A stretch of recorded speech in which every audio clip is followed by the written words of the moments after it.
Well, welcome back to the Communication Mastery Podcast. This is Season 1, Episode 5. We're up to 5 episodes already. Isn't that exciting? And today I want to talk a little bit about communication challenges, because all of us have those, and it's important we think about some of the different ways that we can experience communication challenges. So I've got a list of 10 different communication challenges for you today. We'll look a little bit in each one about how to overcome them. And the first one would probably be the one that you would think of first off when you talk about communication challenges, and that's the whole idea of misunderstandings or miscommunications, where we seek to communicate with one another, but we miss. And that can be a terrible time waster for any kind of interaction, whether it's at work or at home, whatever it is you're doing. If you're miscommunicating, if you're not connecting, when there's a miss in our interaction, that can waste a lot of time. And here's where, of course, the life languages comes in so helpfully, because if we can understand those 7 different languages and begin to apply that knowledge to our interactions, recognizing that each interaction is going to be in a different language, depending on who we're speaking to or what it is we're seeking to achieve, then we can use the knowledge we've gained to make sure we're building bridges and not miscommunicating. Because I can adapt or I can clarify the message according to who I'm speaking with or according to the language that we're using in our interaction. So misinterpretation, misunderstanding can waste a lot of time, but you can very quickly learn what you need to learn to reduce that dramatically. We like to say that if you can learn 4 facts about 7 languages, you'll be 100% more effective in your communication. I know that doesn't work out as a mathematical equation, but 4 times 7 does not equal 100, but it does in communication. You learn those 4 things for 7 languages, you're going to get along much better. Second area of easy solving for communication challenges would be not listening. Sometimes we think we're listening, but actually what we're doing is thinking about what we're going to say in response or how we're going to react to what we're hearing.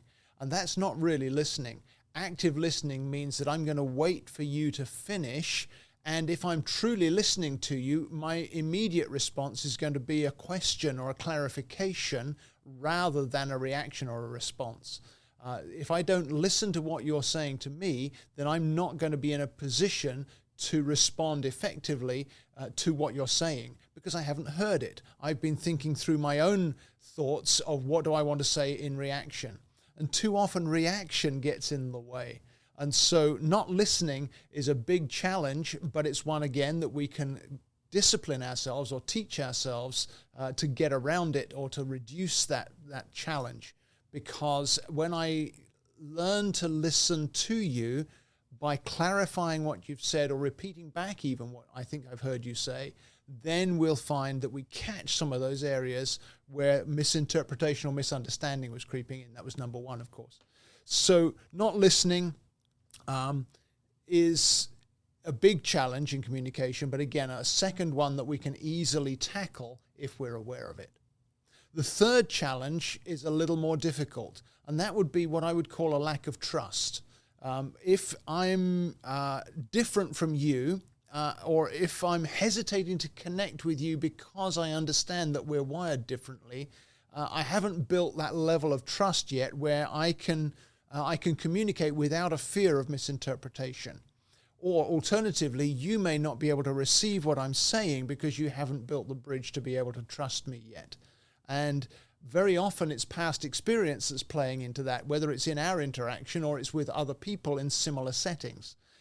Too many of us carry the baggage, if you like, or the bruises of past miscommunication.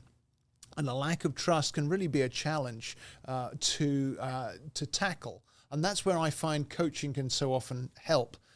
Because as I've learned more about the life languages, I've learned to have a greater confidence in connecting with other people who are different from me. It's enabled me to offer some of the keys that help to build trust.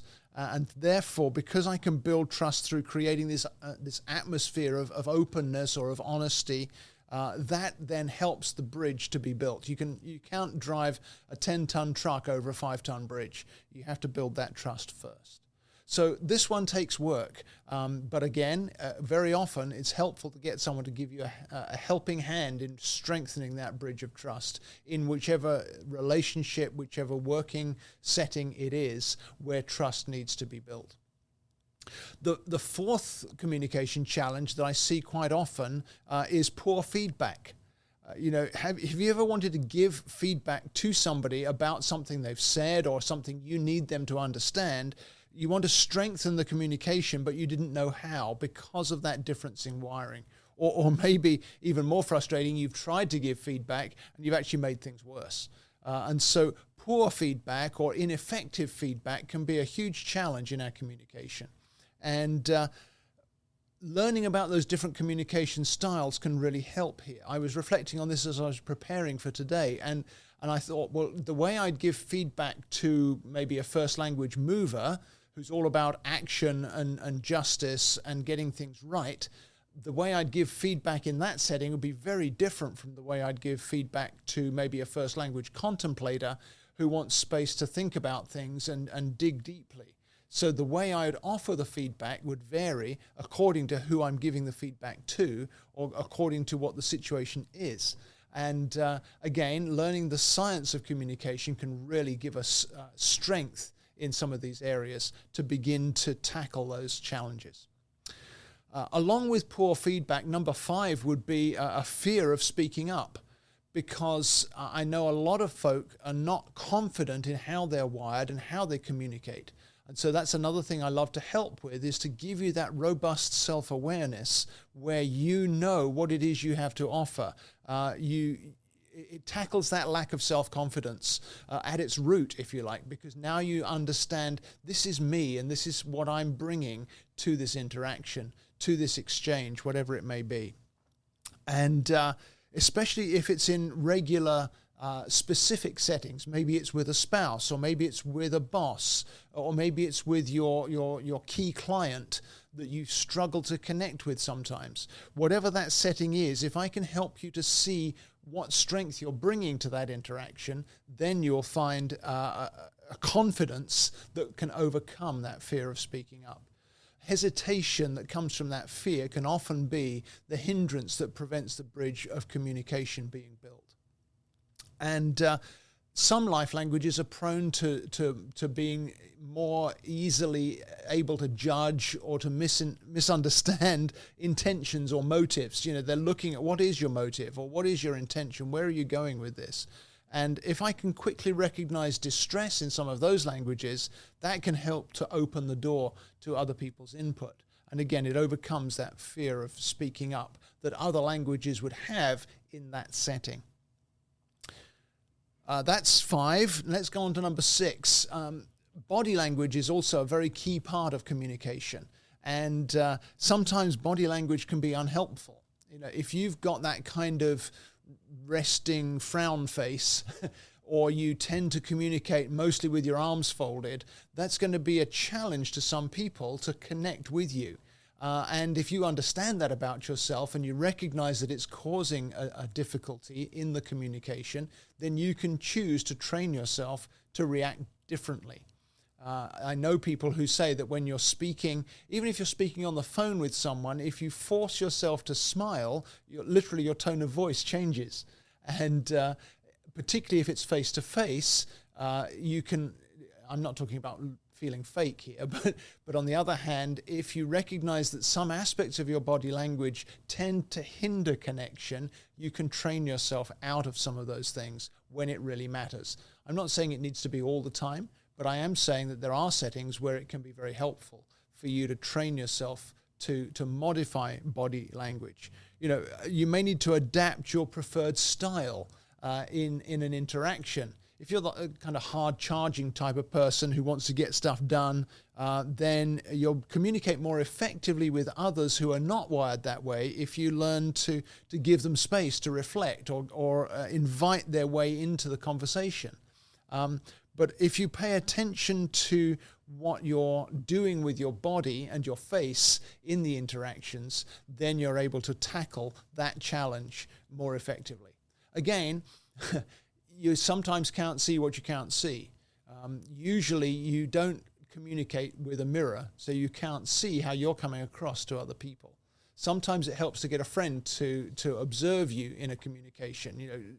Practice with a friend if you've got a difficult conversation to have, and say, hey, can we practice? Remember, one of our takeaways was to find someone you can trust that you can practice this stuff with. Practice with a friend and say, if I was to say to you, what you did there was wrong and I need you to change it and let's fix it now. If you were the person I'm going to say that to, how would you receive it? And they can tell you, well, you're coming across pretty powerful there. Or they could say you're coming across hesitant. And actually that person's not going to hear you if you're hesitant. They're going to think that you're hedging or you're trying to deceive them or whatever it may be. So body language is an important part because the words we say are only a small percentage of our communication. Tone of voice is a huge part of it, but also facial expressions, body language, the actions of communication are just as important as the words. Number 7 on our list of 10 is conflict. Conflict can easily short-circuit communication. And it usually arises when we fail to understand the personal communication styles, the preferred communication styles of the person we're interacting with. And so if I'm not fully understanding where you're coming from in your communication style, I'm not able to appreciate the strengths that you bring because you're different from me. And therefore, the conflict increases. So if I'm getting a deeper grasp of the 7 different languages, if I'm learning those styles in a way where they're internalized for me, then I can actually de-intensify the conflict. I don't know if de-intensify is a word, is it? But anyway, I can help to reduce that conflict as we're communicating because I can increase empathy, I can increase understanding. And that enables us to find an outcome. Even if there is conflict, we can find an outcome that's beneficial to both parties. We can get that win-win out of a conflict rather than getting a relational disconnect out of it, because that's no help to anybody. And that's another area, I should say, where outside help can be very valuable. So if you're having a conflict, whether it's in a marriage or whether it's in a working relationship, get someone to help. It could be a communication coach like me, or it could just be a close friend, but get somebody else to step in with you and say, hey, we don't want this to sabotage our fruitfulness. We don't want this to short-circuit our effectiveness. Help us look at this conflict and see both sides of it so we can develop a win-win. So 3 more that we can look at. Another area that I see quite regularly is where the tone of a conversation is misunderstood. Again, because all of us are different, the tone we use is different with each language. It's different with each setting. And I love it when I teach workshops because the participants suddenly gain this aha moment, this insight into each other in ways that shed light on their tonal differences, where a difference in tone could easily cause a conflict, but now we understand where it's coming from, it doesn't need to. The example I would use for this would be a time my wife is a very high responder as her first language, and she's very sensitive to emotions and to feelings. But one of her close friends is a high producer who's very hospitable and very good at resourceful management. And I think, if I recall, Jane was going to a party or some kind of event where she was taking some of the food, and then they called her on the way to say, could she pick up ice because someone else had forgotten it. This made her late for arriving, and her friend met her on the porch at the front door, and she kind of had her hands on her hips, and her tone of voice was very matter of fact. Where's the stuff? Give me the food, whatever it may be. And Jane was able to process that through her knowledge of her friend's life languages and recognize it was her producer language speaking, wanting to make this hospitable for other people. And it wasn't personal to Jane. And so she was able to avoid a conflict out of a tone of voice that otherwise could have been quite harmful to their friendship for a season. So misunderstood tone would be our number 8 area of challenge in communication. 2 more then. A lack of self-awareness, this would be number 9. A lack of self-awareness can often give us poor timing in our communication. Some of us are wired to speak first and then to think later, but others think deeply and take a long time, may even struggle to form the words to express those profound thoughts that they've come up with. And so there's a significant proportion of the population who communicate first through feelings, like my wife that I used in the previous example. And either that comes out too fast or it comes out too late to be included in the conversation in an effective way for the message to come across successfully. So if there's a lack of self-awareness of how am I communicating and how do I need to communicate, then my timing can be off and we miss an opportunity, or we can miss that opportunity to bridge the gap between two different styles. So a key communication component would be knowing when to adapt my style and how to adapt it into the manner in which the person receiving it can get it. Sometimes I need to speak more directly, more quickly. Other times I need to speak more gently or more slowly and give space for the person I'm speaking to process what it is I'm saying. If I can understand that, timing really comes into its own, because there isn't one size fits all as far as timing. You'll hear other people say that you need to give time for feedback when you're communicating. Yes, you do, except if you're talking with someone who's all about action and getting stuff done. Then that would be unhelpful. So understanding the person and understanding the interaction helps you get the timing right. And our final communication challenge, number 10, would be distractions. I've left this till the end because actually it's probably the most common, and it's the one you'll identify with most easily, most likely. How many of you would say, hand on heart, that you spend way too much time on your phone, scrolling through this or that or something, keeping up with stuff that you don't need to keep up with? If you're wanting to communicate, especially in significant settings, then those distractions need to be put to one side. You can't communicate effectively if you're distracted. And it's a weird thing. Our world is more connected than ever, but communication is suffering as a result of connection because we're connected to everything. And we're not designed to be connected to everything. We're designed to connect with one another in these relational connections. That's why communication is not the same as connection. And when you broadcast something on social media, you're not communicating, you're broadcasting. When you receive something on social media, you're not communicating, you're simply being broadcast to. You're the product, if you like. You're the one who watches the adverts, and that's why they've got you hooked into that. So a key part of effective communication, fruitful communication, rewarding communication would be moving those distractions to the side, eliminating devices and social media when communication is important and when engaging in communication is going to be the most effective thing we can do, or the most fruitful thing that we can do. So today's takeaway for this episode would be, if more than 2 or 3 of those challenges resonate with you, if you hear that bell ringing in the background of ding, I got that one.